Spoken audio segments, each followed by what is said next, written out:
আমরা মাছে ভাতে বাঙালি, আমাদের মাছ ভাত না হলেই চলে না। দেখেন আজকে আমার হাজব্যান্ড বাজার থেকে মাছ কিনে এনেছে, ট্যাংরা মাছ আর তেলাপিয়া মাছ। এদিকে আমার শাশুড়ি মা একটা বটি নিয়ে সুন্দরভাবে ট্যাংরা মাছগুলো কাটতে বসে পড়েছে।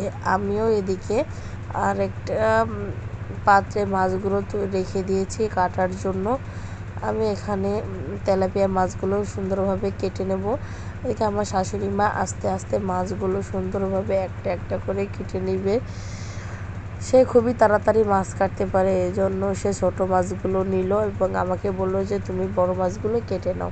কারণ ছোট মাছ কাটতে বেশি দেরি হয়, বড় মাছ কাটতে অতটা বেশি সময় লাগে না, যার কারণে আমাকে বড় মাছগুলো কাটতে দিয়ে দিল। দেখেন উনি কত সুন্দরভাবে মাছগুলো কেটে নিচ্ছে। মাছ কাটায় সে অনেক উস্তাদ, সে অনেক সুন্দরভাবে মাছগুলো কাটতে পারে, এই জন্য সে এই মাছগুলো সুন্দরভাবে কেটে নিচ্ছে। বাঙালিদের মাছ না হলেই হয় না, যার কারণে আমাদের ফ্যামিলি বলে না, প্রত্যেকটা ফ্যামিলিতে মাছ বেশিই লাগে।